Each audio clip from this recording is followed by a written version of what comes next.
ومقداره العظيم. سبحانك لا علم لنا إلا ما علمتنا إنك أنت العليم الحكيم. رب اشرح لي صدري ويسر لي أمري واحلل عقدة من لساني يفقهوا قولي. اللهم إنا نعوذ بك من علم لا ينفع ومن قلب لا يخشع ومن نفس لا تشبع ومن عين لا تدمع ومن دعاء لا يستجاب لها. أما بعد، الحمد لله. Hadratul Muhtaramin, para tetamu Rasulullah sallallahu alaihi wasallam, wabil khusus yang sama-sama kita muliakan, hadir bersama kita pada malam hari ini para habaib, para alim ulama, para guru, para kiai, para sesepuh, para tokoh masyarakat, para pejabat, para aparatur negara, dan segenap hadirin hadirat, wabil khusus kepada segenap panitia dan ketua masjid yang mana kita berada di tengah-tengahnya, dan terlebih khusus kepada ayahanda kita Sayyidil Habib Abdurrahman Al-Jufri mata'allahu bituli hayatih, dan segenap para guru dan ulama yang tidak bisa saya sebutkan satu persatu, akan tetapi tidak mengurangi rasa hormat dan ta'zim saya. Hadirin hadirat sekalian yang dirahmati Allah dan dicintai Allah Subhanahu wa taala. Puji dan syukur kehadirat Allah Subhanahu wa taala. Maha suci Allah yang menghadirkan kita pada malam hari ini di rumahnya Allah Subhanahu wa taala. Maha suci Allah, penguasa langit dan bumi, yang memuliakan setiap hamba-Nya yang mencintai kekasihnya Sayyidina Muhammad. Maha suci Allah yang menjadikan hamba-Nya mulia karena selalu mencintai dan mengagungkan kekasihnya Sayyidina Muhammad. Maha suci Allah yang menggerakkan hatiku dan hatimu untuk hadir pada malam hari ini di rumahnya Allah, demi membahagiakan dan membuat senyuman kepada wajah Nabi Muhammad sallallahu alaihi wa ala alihi. Hadirin hadirat yang dimuliakan Allah, beruntungnya kita mempunyai Allah yang perhatian dengan kita. Beruntungnya kita menjadi hamba-Nya Allah yang selalu menjadikan kita orang-orang yang ingin dimuliakannya. Beruntungnya kita menjadi hamba-Nya Allah, menjadi hamba-Nya Allah yang selalu menginginkan kita masuk ke dalam surga-Nya, selalu memperingatkan kepada kita mana yang baik, mana yang tidak baik. Beruntungnya kita menjadi hamba-Nya Allah dan dipilih menjadi umat Sayyidina Muhammad.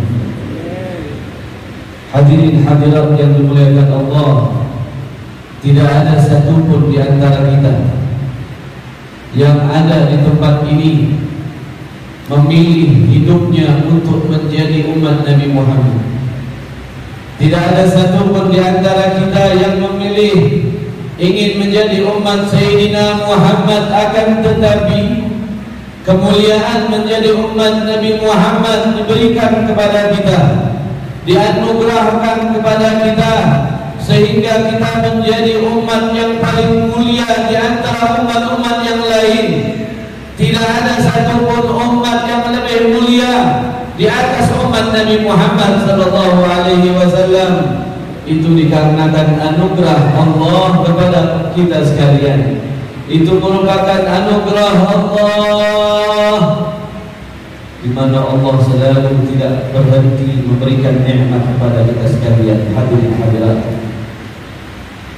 Di atas nikmat itu Allah Subhanahu wa taala buktikan tidak pernah Allah putuskan nikmat tersebut sampai detik pada malam hari ini. Sampai detik pada malam hari ini di mana Allah masih mengalirkan nikmat-nikmat itu. Contohnya, kita dihadirkan di tengah-tengah perayaan hari menyambut kedatangan kelahiran Sayyidina Muhammad. Tidak ada yang bisa menilai karena besar dan hebatnya kemuliaan pada malam hari ini kita berada di tengah-tengah acara ini. Satu di antara kalian dan setiap yang hadir, disebutkan oleh pembawa atau penyampaian memberikan kata sambutan tadi, beliau mengatakan tidaklah kita memeriahkan semua tempat dengan semarak gembira mereka menyambut kelahiran Nabi Muhammad dengan merayakan maulid di mana-mana. Tidaklah satu masjid atau musalla atau surau di tempat kita, melainkan mereka berusaha untuk maksimal di dalam menggembirakan hati Nabi Muhammad SAW. Ini merupakan nikmat dari Allah Subhanahu wa taala. Akan tetapi ketahuilah hadirin hadirat, orang-orang yang menggembirakan hati Nabi Muhammad, orang-orang yang hadir di dalam acara menyambut kelahiran Nabi Muhammad, mereka adalah orang pilihan Allah. Mereka Allah pilih, Allah muliakan. Allah jadikan mereka sosok manusia yang ingat dengan nabinya. Allah jadikan dia manusia yang ingat jasa nabinya. Allah jadikan dia manusia yang ada di dalam sanubarinya kecintaan kepada Nabi Muhammad. Alangkah konyolnya jikalau kita keluar dari rumah menuju tempat ini hanya dengan niat mendapat nasi kotak.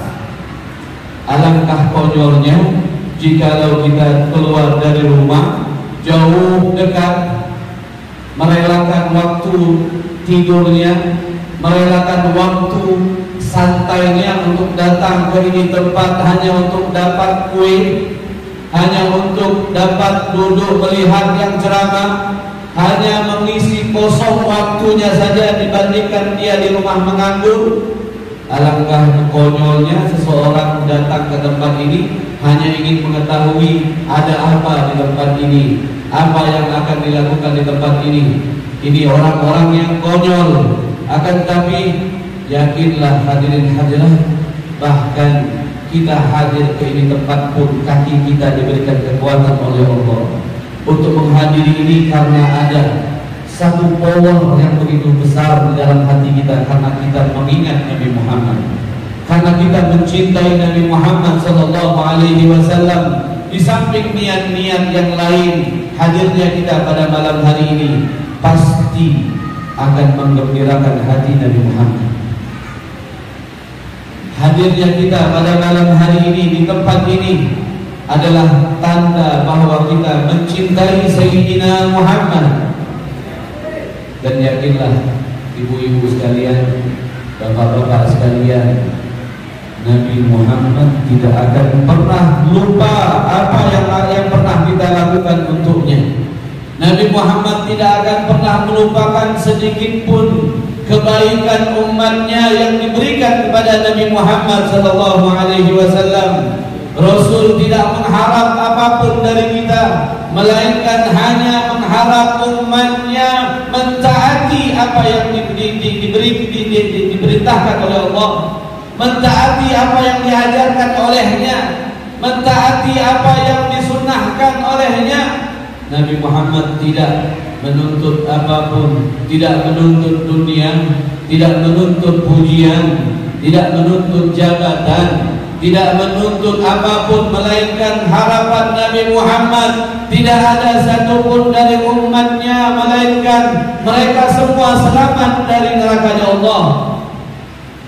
Perjuangan Nabi Muhammad, jikalau kita lihat sejarah para ulama tarikh, ulama sejarah, mereka mencatatkan bagaimana hebatnya perjuangan Nabi Muhammad ketika menyebarkan risalah amanah dari Allah Subhanahu wa taala. Mereka mencatatkan bagaimana jerih payahnya Nabi Muhammad untuk menyampaikan satu orang agar orang tersebut dapat hidayah dari Allah Subhanahu wa taala. Diusir dari kota tercintanya Makkah, dilempari batu di kota Taif, menyucur darah dari pipinya di dalam peperangan Uhud, dilempari dengan kotoran ketika sujud di depan Ka'bah ketika menghadap Allah, keluarganya dicaci maki, keluarganya diembargo, tidak dapat makan apapun selama 3 tahun di dalam satu tempat lembah. Rasulullah mengorbankan harta, pikiran, bahkan tidak sedikit tetesan air mata keluarganya, kasihan dengan Nabi Muhammad. Semuanya itu beliau lakukan untuk apa, hadirin hadirat? Untuk apa, hadirin hadirat? Rasulullah lakukan itu semua untuk saya dan untuk Anda, untukku dan untukmu, untuk kami dan untuk kalian. Karena Nabi Muhammad tidak ingin ada satupun umatnya tidak sampai hidayah ke dalam hatinya, sehingga Nabi Muhammad tidak rela satupun dari hambanya masuk ke dalam nerakanya Allah. Jikalau dipikir-pikir, apa untuknya Nabi Muhammad? Andai kata kita yang ada di dalam masjid ini semuanya, wal'iyadu billah min dzalik, na'udzubillah min dzalik, yang ada di masjid ini semuanya masuk nerakanya Allah, na'udzubillah. Akankah Rasulullah ada mendapatkan kerugian? Tidak. Apakah pengaruh dengan kedudukan Nabi Muhammad yang begitu luhur? Tidak. Akankah Nabi Muhammad berkurang kemuliaannya? Tidak. Siapa kita, siapa Nabi Muhammad? Siapa Anda, siapa Nabi Muhammad sehingga Nabi Muhammad memikirkan nasib kita semua? Siapa kita dan siapa Nabi Muhammad sekiranya Nabi Muhammad sangat perhatian dengan nasib kita kelak di hadapan Allah Subhanahu wa taala.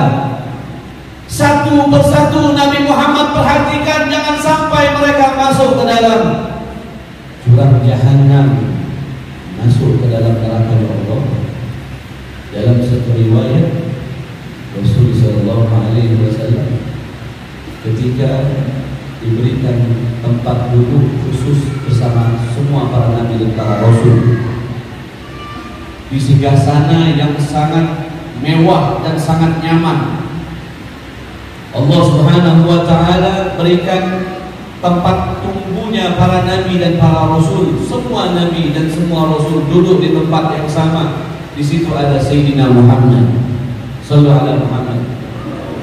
Sallu ala Muhammad. Sallu ala Muhammad.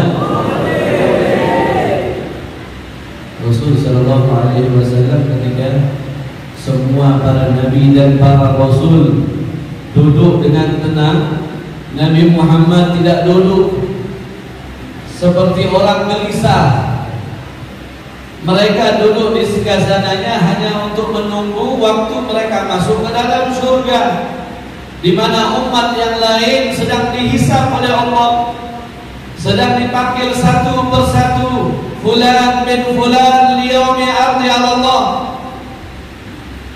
fulan bin fulan pada hari tersebut menghadap Allah satu persatu. Setiap hambanya dipanggil oleh Allah. Para nabi dan para rasul sudah tenang di tempatnya. Para nabi dan para rasul sudah tenang di tempat singgasana yang disediakan oleh Allah. Semua nabi, semua rasul tenang duduk, terkecuali kita punya nabi. Terkecuali kita punya nabi Sayyidina Muhammad tidak duduk dengan tenang, gelisah. Allah mengatakan, wahai Jibril, tanyakan kepada kekasihku Muhammad, kenapa dia tidak duduk tenang? Padahal tujuanku berikan tempat duduk dengan tenang agar dia tenang sehingga dia masuk surga setelah itu. Dia yang akan membuka pintu surga, yang akan mengetuk pintu surga, yang akan menggerakkan kunci pintu surga. Sayyidina Muhammad kekasihku itu yang pertama kali. Kenapa dia gelisah saat ini wahai Jibril? Tanyakan kepada kekasihku wahai Jibril. Jibril bertanya, wahai Muhammad, Allah bertanya, dia lebih tahu apa yang terjadi, kata Jibril.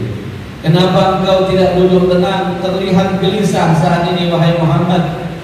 Rasulullah spontan menjawab kepada Jibril, wahai Jibril, engkau tahu bagaimana saat sekarang nasib manusia sedang ditanya oleh Allah.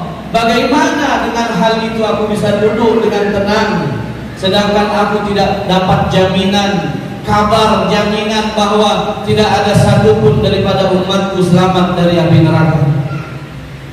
Bagaimana aku bisa tenang sedangkan aku belum mendapatkan jaminan bahwa semua umatku selamat dari jurang jahanam? Aku bisa duduk tenang wahai Jibril? Tidak akan bisa duduk tenang wahai Jibril sebelum aku mendapat kabar dari Allah bahwa semua umatku selamat dari api neraka.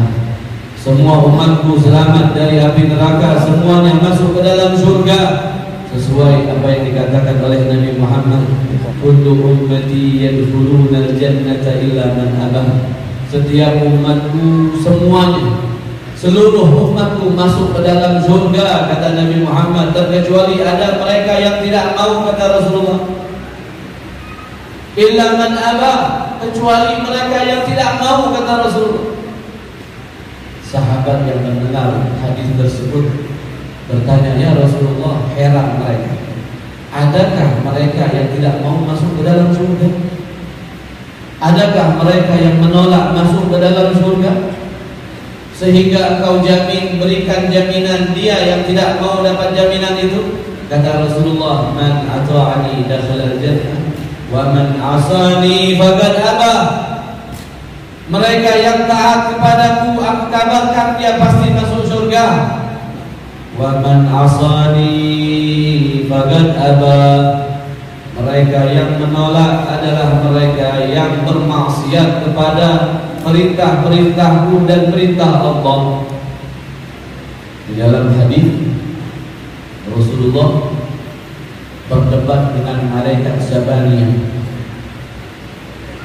berargumen, saling tawar menawar dengan malaikat Zabaniyah, penjaga nerakanya Allah. Saking Rasulullah banyaknya menyelamatkan umatnya, Rasulullah sidak langsung ke tempat, Rasulullah langsung datang ke tempatnya, yaitu ke dalam neraka. Sidak Rasulullah langsung, sampai-sampai api neraka pun meredup masuknya Nabi Muhammad SAW. Tidak ingin menyentuh Nabi Muhammad api neraka, Rasulullah sidak ke dalamnya. Mencari siapa? Mencari umatnya. Bahkan malaikat Zabaniyah melihat Rasulullah satu demi satu mengeluarkan umatnya, diselamatkan, dikeluarkan dari jahanam. Malaikat Zabaniyah seraya mengucapkan kalimat agak sedikit sedih, agak sedikit kecewa. Dia mengatakan, wahai Muhammad, tidakkah engkau sisakan sedikit saja? Tidakkah engkau sisakan umatmu di dalam tempatku ini? Kata malaikat Zabaniyah. Hampir semua dibebaskan oleh Nabi Muhammad SAW. Di dalam hadis diriwayatkan, hadis sahih Rasul SAW, begitu hebatnya menyelamatkan umatnya dari api neraka. Ada yang sudah hampir masuk, terjerumus, jatuh ke jurang jahanam, Rasulullah pegang tali pinggangnya. Kalau tali pinggang dipegang berarti begitu eratnya, begitu niatnya, begitu tulusnya Nabi Muhammad untuk menyelamatkan. Tali pinggangnya dipegang oleh Nabi Muhammad agar Rasulullah angkat, tidak jadi masuk ke dalam jurang jahanam. Begitu erat Nabi Muhammad pegang pinggang, tali pinggang orang tersebut. Subhanallah, apa yang terjadi hadirin hadirat? Karena pelanggarannya di dunia, tidak mentaati Allah, tidak mentaati Nabi Muhammad, cinta palsu yang ada di dalam dirinya kepada Nabi Muhammad, masih melanggar perintah Rasul, masih membenci keluarga Rasul, masih membenci ilmu warisan Rasulullah, mereka itulah yang akan digambarkan ketika Rasulullah memegang tali pinggangnya untuk diselamatkan. Mereka pukul tangan Nabi Muhammad, mereka tepis tangan Nabi Muhammad, mereka pukul tangan Nabi Muhammad, ditepis sehingga genggaman di tali pinggang tersebut terlepas. Rasul Sallallahu Alaihi Wasallam tidak punya daya lagi ketika orang itu sendiri yang ingin menjerumuskan dirinya ke dalam neraka. Sedihnya Nabi Muhammad, satu umatnya terlepas, tersungkur masuk ke dalam jurang Jahannam. Waliyahillah min dzalik. Mudah-mudahan kita tidak termasuk orang-orang yang seperti itu. Kita tidak termasuk orang-orang yang tidak mau diselamatkan oleh Nabi Muhammad. Mudah-mudahan kita yang hadir di depan atau di belakang, laki-laki atau perempuan, semua kita yang hadir berharap kepada Allah, wahai Allah, pada malam hari ini jadikanlah masjid ini sebagai saksi kami. Jadikanlah orang yang ada di sebelah kami menjadi saksi kelak di hadapan wahai Allah. Jadikanlah tiang-tiang masjid yang ada di depan kami sebagai saksi kelak di hadapan-Mu bahwa kami mencintaimu dan mencintai kekasihmu Sayyidina Muhammad. Jadikanlah pada malam hari ini setiap angin yang berhembus, setiap oksigen yang kami nikmati, setiap debu yang menempel di kaki dan di baju kami menjadi saksi kelak di hadapan-Mu wahai Allah. Kami mencintai kekasihmu, kami mencintai Sayyidina Muhammad, dan jadikanlah cinta tersebut sebagai kunci di mana Nabi Muhammad memberikan syafaatnya kelak di hadapan wahai Allah.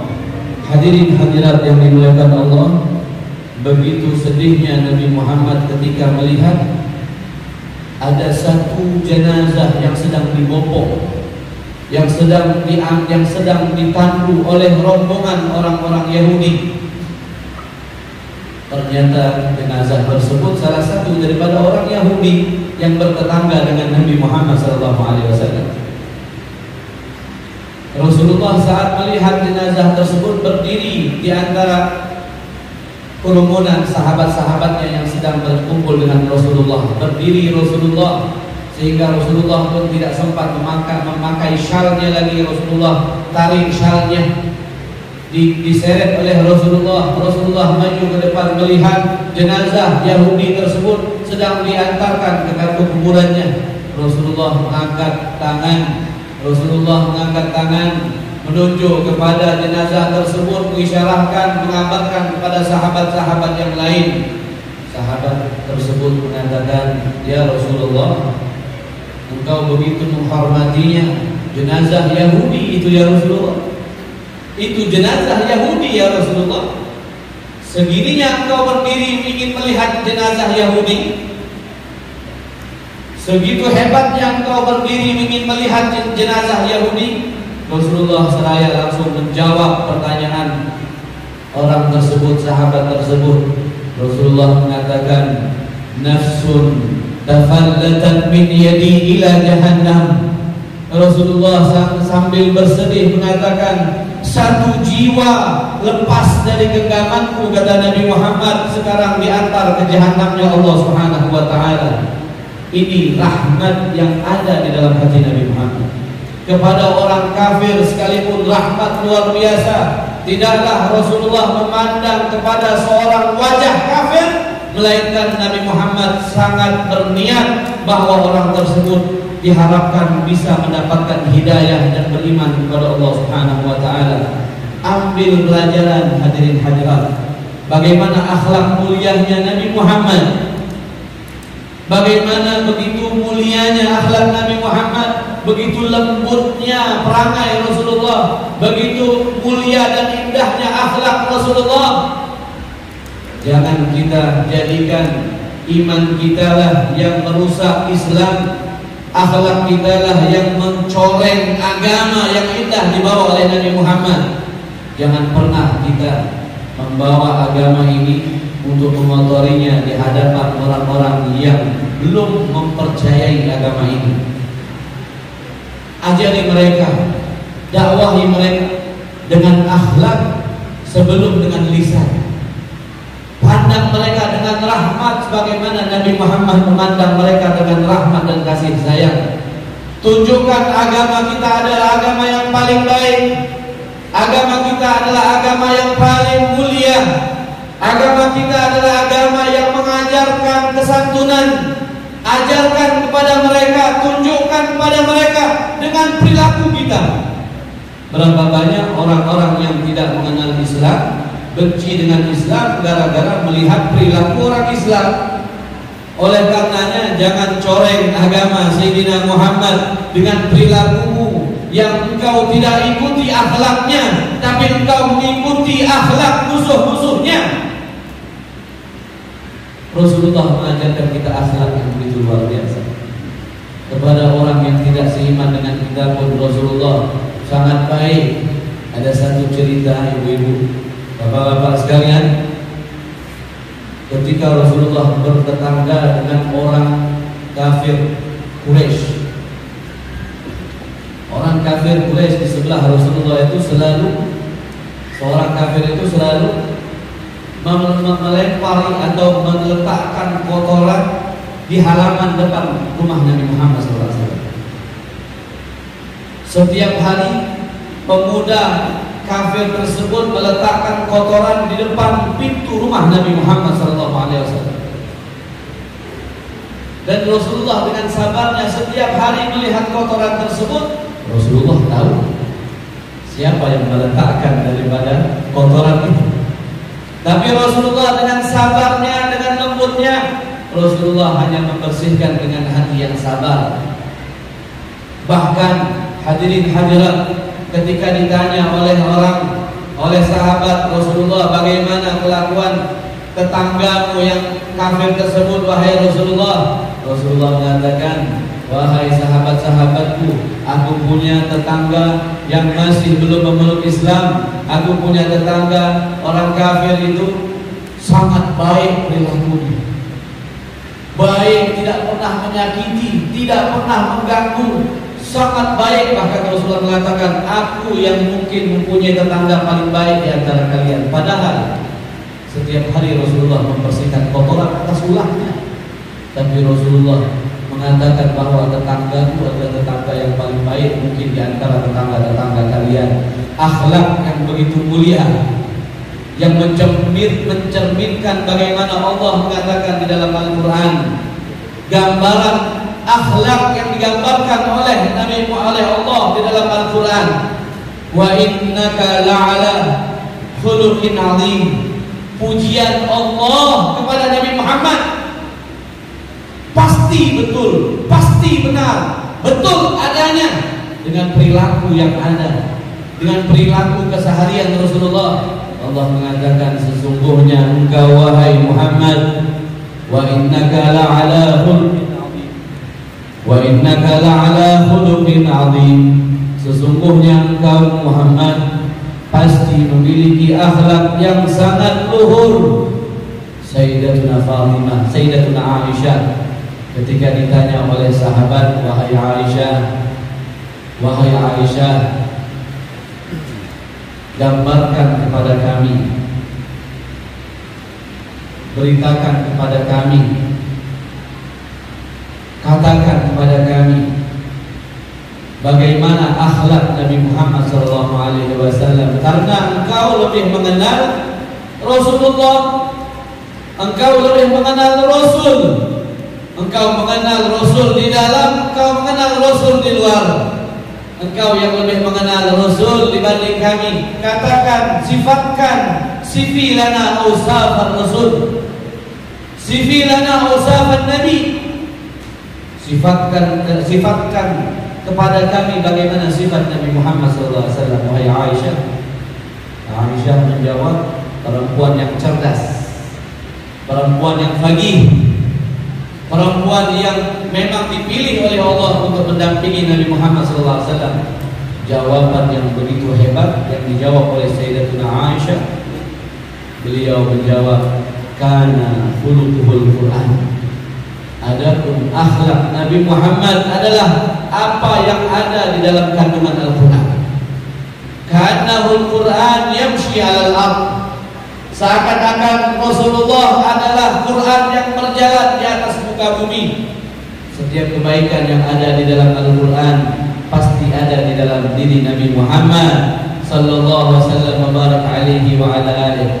Hadirin hadirat yang dimuliakan Allah, mudah-mudahan berkat pada malam hari ini, berkat Maulid Rasulullah, berkat hati kita yang ada titik cinta kepada Nabi Muhammad, Allah tidak haramkan syafaat Rasulullah kepada kita. Amin. Allah tidak haramkan keberkahan Rasulullah kepada kita. Amin. Kita berharap kepada Allah, hadirin hadirat, tidaklah kita keluar dari tempat ini melainkan Rasulullah tersenyum kepada kita. Tidaklah kita keluar dari majlis ini melainkan Nabi Muhammad ingat dengan kita, tersenyum dengan kita, mengingat kita kelak di telaga Kautsar, menyambut kelak kita di barzakh. Harapan kita, hadirin hadirat, yang paling kita harapkan kita meninggal dalam keadaan husnul khatimah. Yang kita harapkan dari perjumpaan ini, yang paling besar harapan kita adalah meninggal dalam keadaan husnul khatimah. Ya Allah, jangan pandang dosa kami. Ya Allah, jangan pandang kelalaian kami. Ya Allah, jangan lihat semua kelalaian kesalahan kami, kehilangan kami. Pada malam hari ini kami mengakui, wahai Allah, kami banyak dosa, kami banyak kesalahan, kami banyak khilaf, kami banyak melanggar, kami banyak perbuatan yang memancing murka-Mu. Akan tetapi wahai Allah, malam ini kami hanya berharap bukan itu semua Engkau tidak lihat. Yang Engkau lihat ada titik sedikit cinta kami kepada Nabi Muhammad. Buktinya kami datang ke sini, wahai Allah, kami ingin Engkau melihat titik cinta tersebut dan menjadi sebab Engkau meninggalkan kami dalam keadaan husnul khatimah. Engkau jadikan titik cinta tersebut menjadikan Engkau meninggalkan kami dalam keadaan husnul khatimah, mencabut nyawa kami dalam keadaan iman, mencabut nyawa kami dalam keadaan Islam, mencabut nyawa kami dalam mengingat kalimat la ilaha illallah Muhammadur Rasulullah sallallahu alaihi wasallam. Berkat hadirnya kita pada malam hari ini, dan Allah pun mengizinkan hadirnya kita, Rasul sallallahu alaihi wasallam menyambut kita dalam keadaan meninggal husnul khatimah. Nabi Muhammad menyambut kita, memberikan suguhan hidangan di dalam suguhan yang sangat indah di dalam barzakh. Andai kata Nabi Muhammad yang menyambut kita di liang kubur kita, hadirin hadirat, akankah malaikat akan masih menanyakan kepada kita pertanyaan kubur? Andai kata Nabi Muhammad yang menyambut kita, akankah malaikat masih bertanya tentang man rabbuka, man nabiyuka, wa ma qiblatuka? Tidak akan pernah malaikat mampu bertanya kepada kita. Kita punya dengking Nabi Muhammad SAW. Kita punya orang dalam Nabi Muhammad SAW. Di belakang yang akan maju dahulu Nabi Muhammad mengantarkan kita ke dalam kenikmatan syurga, dalam kenikmatan barzakh. Akankah malaikat masih berani? Wahai Rasul, izin mau nanya dulu. Gak akan pernah berani itu malaikat. Ya, kita dipanggil presiden masuk ke dalam rumah dengan undangan khusus bulan bin bulan, Habib Ali Zainal Abidin bin Faisal Al-Manhij, dipanggil oleh presiden ke rumahnya. Contoh hal dunianya, dipanggil ke rumah, ke istana. Semua ajudan sudah tahu siapa kita. Akankah masih satpam di depan nanya mau kemana? Kalau mau nanya, ya siap-siap kena pecat. Akankah dia masih nanya? Gak akan lagi dia nanya. Ajudan yang di dalam sekalipun masih bertanya, dia mau berjumpa dengan siapa? Ini presiden yang sudah mati. Gak mungkin dia tanya lagi. Begitu juga ketika kita mendapatkan kemuliaan ketika Nabi Muhammad SAW yang menyambut kita. Jangankan Nabi Muhammad yang menyambut kita. Terakhir Habib ingin sampaikan, ada satu kisah yang berhubungan dengan kisah yang ini. Rasul SAW ya, ketika mengatakan di dalam salah satu hadisnya, raka'atani biswa khairun min sab'ina raka'atan bighairi siwak. 2 rakaat menggunakan siwak ketika kita sholat itu lebih afdal, lebih tinggi derajatnya dibandingkan 70 rakaat siwak. Dengan 70 rakaat tanpa siwak, 2 rakaat dengan siwak lebih mulia, lebih afdal dibandingkan 70 rakaat dengan tanpa bersiwak. Ada salah seorang daripada pencinta Nabi Muhammad SAW, setelah mendengar daripada hadis tersebut, dia mengamalkan hadis tersebut. Dia tidak pernah dia tinggalkan siwak. Bahkan bukan di dalam salat saja, dia gunakan siwak itu di tempat sunnah-sunnah yang lain. Sebelum dia wudu dia siwak, sebelum dia makan dia bersiwak, sebelum dia tidur dia bersiwak, setelah dia bangun tidur dia bersiwak. Di tempat-tempat yang disunahkan oleh Nabi Muhammad, sebelum berkhutbah bersiwak, sebelum ceramah siwak, sebelum belajar siwak, sebelum masuk masjid bersiwak, dia lakukan siwak. Yang tidak pernah paling dia tinggalkan adalah dia sangat istiqomah ketika sebelum tidur dia bersiwak dan setelah bangun dia bersiwak. Tidak pernah dia tinggalkan. Sampai-sampai kalau dia lupa siwak, dia tidak bisa tidur. Saking dia istiqomahnya sebelum tidur dan setelah tidur dia bersiwak. Subhanallah, hadirin hadirat. Ketika malam tersebut dia bersiwak ketika sebelum tidur dan dia tidur pada malam itu, ajalnya dicabut oleh Allah Subhanahu wa taala. Yang dia rasakan malam itu dia tidur dan ternyata dia bangun sudah ada di dalam kubur yang dia rasakan. Ketika dia bangun dan dia bangun di dalam kubur, malaikat yang akan menanyakan masalah atau pertanyaan kubur sudah siap di depan dia. Tapi yang dia rasakan saat itu, dia seakan-akan belum dalam kubur, dia bangun tidur, dia mencari siwak. Dia tidak hiraukan malaikat di depannya yang dua ini bertanya. Dia tidak hiraukan dia di mana. Walhasil dia ingat bahwa dia bangun tidur, dia cari di bawah bantal, sedangkan sudah tidak ada bantal. Dia cari apa? Siwak, ingin melaksanakan sunnah Nabi Muhammad SAW. Mana siwakku?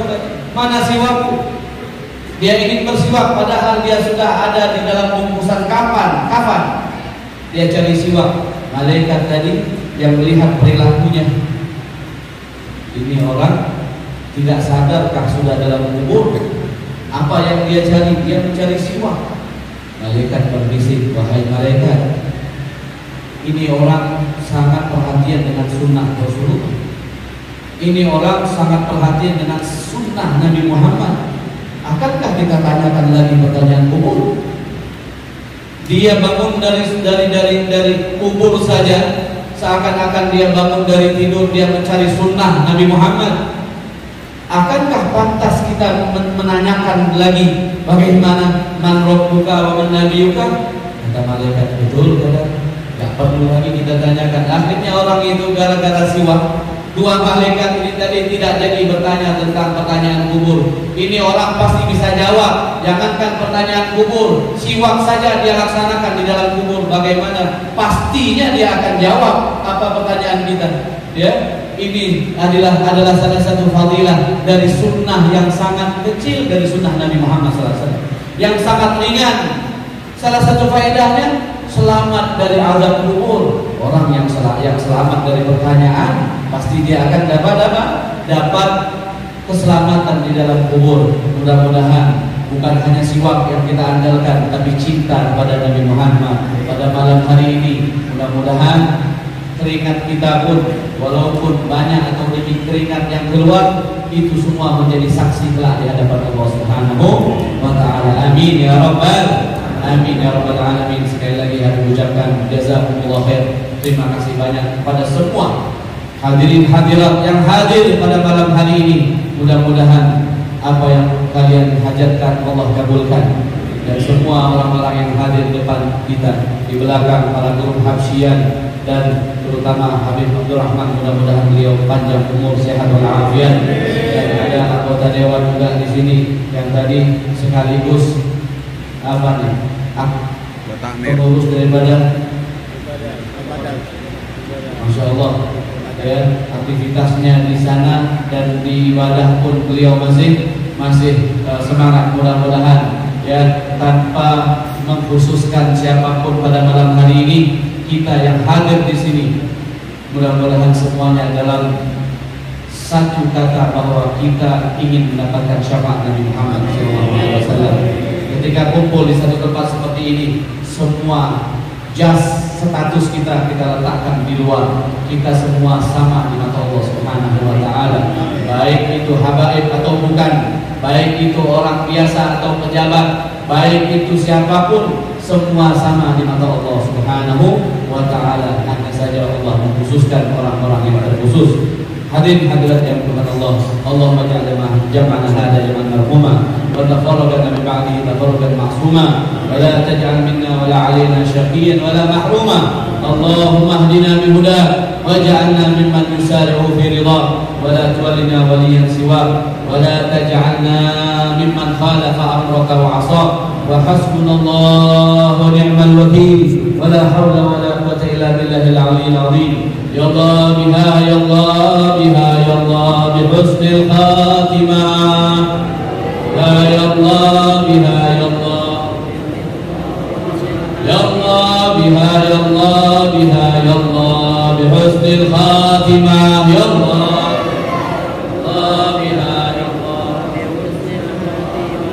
ya arhamar rahimin ya arhamar ya arhamar rahimin farij sama-sama ya arhamar rahimin ya arhamar rahimin ya arhamar rahimin farij 'alal muslimin ya arhamar rahimin ya